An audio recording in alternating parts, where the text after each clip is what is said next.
Magnets presenta... Saludos y bienvenidos a Bully Magnets. Yo soy Reinhardt y en esta ocasión quiero platicarles sobre Ricardo Flores Magón, más particularmente sobre su pensamiento anárquico. Así que me di a la tarea de buscar la información de sus textos, de sus publicaciones en el periódico Regeneración y algunas de las memorias de sus compañeros que narraban los pensamientos de Flores Magón, lo cual nos dará una mucha mejor visión sobre la idea del anarquismo mexicano que tenía este personaje.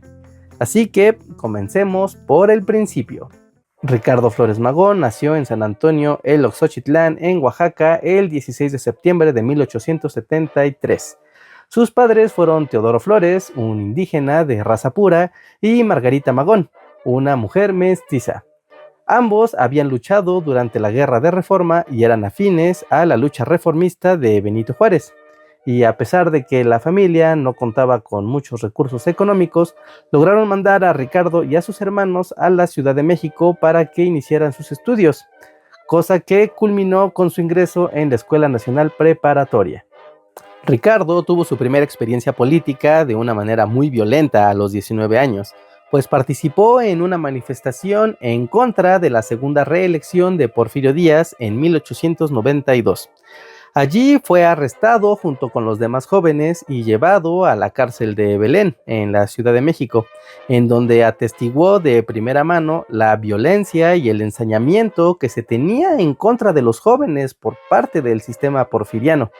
A pesar de esa experiencia, Ricardo continuó sus estudios en la Escuela Nacional de Jurisprudencia, aunque no pudo concluirlos debido a que comenzó a escribir en el periódico El Demócrata, una publicación que no duró ni 3 meses en circulación, debido a que el régimen porfirista lo censuró y arrestó a todos sus redactores, en donde por suerte Ricardo pudo escapar, pero sabía que si regresaba a la escuela sería arrestado inmediatamente. Para el 7 de agosto del año 1900 apareció el primer número del Regeneración, un periódico redactado por Ricardo Flores Magón y su hermano Jesús, en donde se informaba y se criticaba sobre el porfiriato y los llamados científicos, a quienes la publicación no bajaba de tiranos y de traidores a la democracia. En su periódico, Flores Magón manifestaba que el régimen de Díaz era un absolutismo, que había convertido al pueblo en un esclavo de su patria, además de que denunciaba el régimen del terror, en donde documentaba cómo opositores, rebeldes y jóvenes eran acosados constantemente por la policía y las fuerzas armadas del porfiriato. También acusaban sobre la abierta complicidad entre el clero y el gobierno, pues aunque estos presumían de las leyes de reforma y de la separación de iglesia y estado, en la práctica, abiertamente, los científicos y el propio Díaz se la daban de muy católicos y siempre salían a la defensa de padres, curas y tenían una excelente relación con el cardenal. Clero, gobierno y capital, los 3 poderes que someten a México con mano dura. En el periódico se hacía mofa de Porfirio Díaz diciendo que era el mexicano más afortunado de todos, pues había entrado pobre a la presidencia en 1876, pero para 1900 ya era el hombre más rico de México. Todo esto gracias a los grandes favores que el presidente había hecho a los capitalistas y burgueses de Estados Unidos, y en donde había entregado a la población mexicana como meras bestias de carga a favor de los intereses de Wall Street, en lo que llamaban un capitalismo de lo más vergonzoso por parte de Díaz. Bueno, yo diría que es un buen trato. Evidentemente, a Díaz no le hizo ninguna gracia y estaba dispuesto a callar cualquier voz que se opusiera a su autoridad, por lo que en 1901 Ricardo y Jesús fueron arrestados y fueron amenazados de que si aparecía un solo número más del Regeneración, serían asesinados en la cárcel. Mientras tanto, los hermanos estuvieron en prisión durante más de un año, y fueron testigos en una celda bajo tierra de cómo el sistema tenía instrumentos para doblar los espíritus de todos sus opositores, por lo que al salir se tuvieron que autoexiliar a los Estados Unidos. El terror y la amenaza son las armas favoritas de cualquier tirano. Desde su formación política en México, Flores Magón se había apoyado en pensadores anarquistas internacionales como Pedro Kropotkin y su obra La conquista del pan y la filosofía anarquista, que de hecho fue publicada en el Regeneración, el filósofo Bakunin, Enrique Malatesta, Juan Grave y Máximo Gorki, a quienes declaraba sus maestros. Para 1905, el periódico Regeneración volvió a publicarse, aunque se redactaba desde el estado de Missouri, en Estados Unidos. Allí mismo se creó la Junta de Organización del Partido Liberal Mexicano, del cual Flores Magón era uno de los principales líderes. Esta organización política tenía como objetivo combatir y destruir la dictadura en México y utilizaba el periódico Regeneración para propagar sus ideas, además de propagar información sobre los derechos y la lucha de los trabajadores. Sin embargo, el periódico no duró mucho tiempo en pie, pues socios del Porfiriato en Estados Unidos lograron encontrar a Ricardo y a su hermano para poder arrestarlos. Además, se localizaron las oficinas del Regeneración y sus imprentas, que fueron saqueadas por la policía de Estados Unidos, a pesar de que en ese país la libertad de imprenta y la libertad de expresión son ley. Pero bueno, ya saben cómo son las cosas. La verdad es incómoda, incluso en la supuesta tierra de la libertad. Para febrero de 1906, el periódico Regeneración reinicia su lucha por existir desde Estados Unidos. Y aunque el esfuerzo parece incipiente, tiene un gran impacto entre los trabajadores mexicanos, que empiezan a organizarse en huelgas. Un ejemplo importante es el de Cananea, en Sonora, que termina en una masacre y en donde los trabajadores tenían exigencias basadas en ideas que habían tomado del periódico Regeneración. Las ideas que propagaba el Partido Liberal Mexicano mediante el Regeneración incluían la reducción del periodo presidencial a solo 4 años y la supresión de la reelección para el presidente y los gobernadores de los estados, que se castigara a los funcionarios incompetentes y corruptos, así como que se disminuyera la autoridad y el poder que tenía el ejército sobre la población civil. Se hablaba también de la educación laica y gratuita y que se expulsara a la iglesia de las actividades del Estado. En cuanto al trabajo, se hablaba de la jornada de 8 horas y un salario mínimo unificado en toda la República, así como la protección a los derechos de los niños y la abolición de las deudas de trabajo, especialmente la de los jornaleros en las haciendas. Además de todo esto, se exigía el descanso dominical y la existencia del concepto de día de descanso obligatorio. Así, a pesar de encontrarse en Estados Unidos, la cabeza de Flores Magón tenía precio y el periódico Regeneración operaba de forma clandestina. Así fue durante los siguientes 5 años, en un vaivén de entrar y salir a la cárcel, de persecución política y de soborno del gobierno mexicano a la policía estadounidense. Todo fue así hasta 1910, donde finalmente terminaría el gobierno de Porfirio Díaz. Para ese momento, Flores Magón se encontraba en Los Ángeles, California, y por tercera vez se publicaría el Regeneración. Para este momento de la historia, en donde el maderismo se dispone a combatir la dictadura de Porfirio Díaz, Flores Magón ya tiene sus ideas anarquistas mucho más claras, y postula que no hay ni puede existir un buen gobierno, que cualquiera que quiera gobernar en realidad solo quiere ser el nuevo dueño y el nuevo defensor de los intereses capitalistas, y que la verdadera libertad del pueblo de México está en su libertad económica, pues no puede haber libertad política si la gente no es libre económicamente primero, por lo cual el gobierno y cualquier tipo de gobierno debe ser destruido. Así, cuando Francisco I. Madero llama a la revolución, muchos piensan que los magonistas se van a unir a ellos, pero Flores Magón cierra la puerta de golpe y dice que Francisco I. Madero solo es un burgués más que quiere tomar el poder, que no tiene deseo alguno de liberar a la población de su yugo y de su esclavitud, y que no tiene intención alguna de dar libertad económica a la población. Simplemente quiere ser el nuevo amo y administrador de los intereses norteamericanos, por lo cual no hay ningún interés en colaborar con él. Madero solo es un hacendado oportunista, no un revolucionario.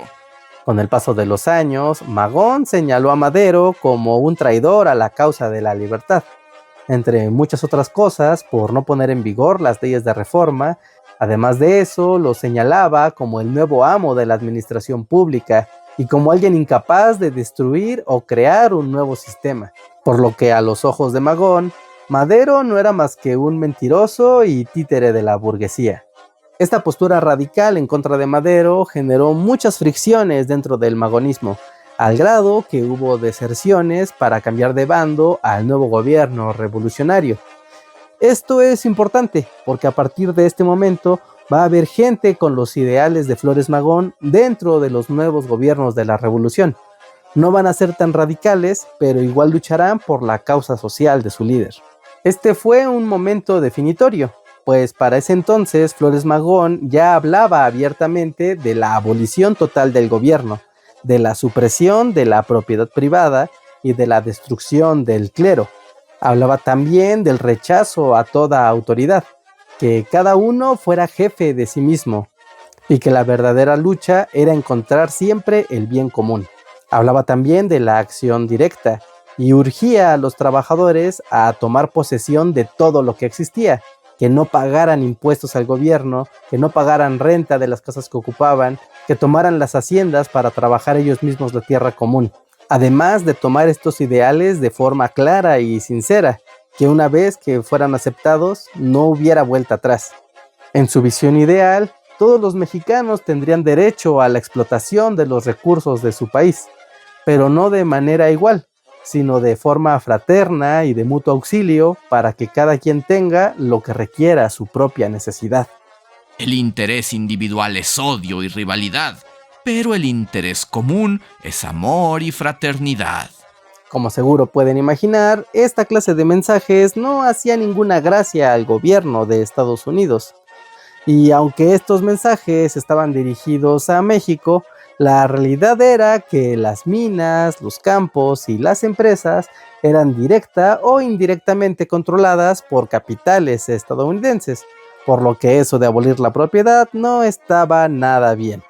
Por lo que en un giro de acontecimientos, el gobierno de México, que en ese entonces estaba ya dirigido por Venustiano Carranza, y el de Estados Unidos cooperarían para arrestar y obstaculizar en todo lo posible a Ricardo Flores Magón y sus aliados.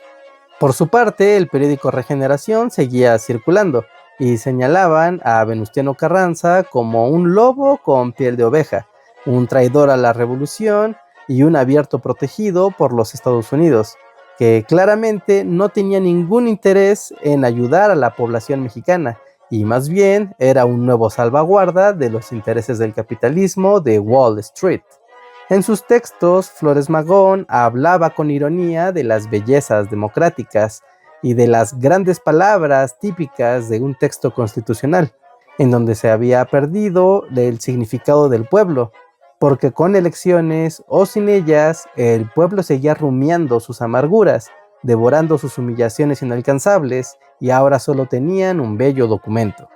En otras palabras, para Flores Magón, la Constitución de 1917 no era más que un esfuerzo burgués y reformista por administrar la tiranía y preservar el derecho de propiedad privada, impidiendo así la verdadera revolución social que él predicaba. Y es que para 1917 los acontecimientos internacionales cambiaron la prioridad que tenía Flores Magón para los estadounidenses. Y es que del otro lado del mundo había estallado la Revolución Rusa, cosa que celebraron todos los grupos comunistas y anarquistas del planeta, pero que claramente para Estados Unidos era una abierta amenaza, por lo que comenzaron a perseguir y clausurar a todos los periódicos y medios que conciliaran con esas ideas, justo como las de Flores Magón, por lo que esta vez era en serio. Ese hombre tenía que estar en la cárcel o muerto. La excusa para atrapar a Flores Magón fue la firma de un manifiesto dirigido a los miembros del partido, a los trabajadores y a los anarquistas del mundo.